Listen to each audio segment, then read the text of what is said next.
April 2nd, 2025. The United States steps into a new era. President Trump declares it Liberation Day, and sweeping tariffs go into effect. Just 1 year ago, the U.S. economy looked strong. Consumer spending was high, unemployment was low, and hope filled the air. But today, uncertainty is growing. Investors are hesitating.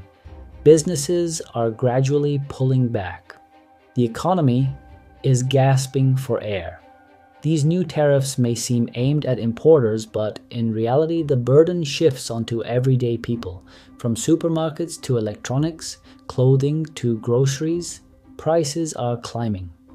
This is a hidden tax, not printed on the receipt yet felt at every checkout.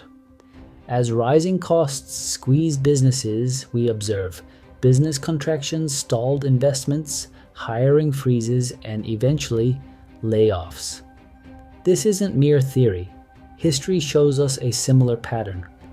In 1930, the Smoot-Hawley Tariff Act was designed to protect American industries. The result? Global trade collapsed, and the Great Depression followed.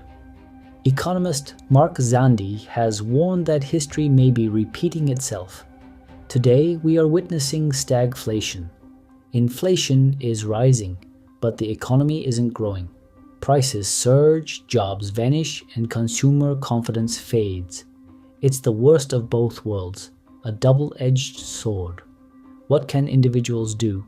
Cut back on spending, avoid unnecessary expenses, reduce debt, enhance your financial resilience, save, build an emergency fund to secure your future.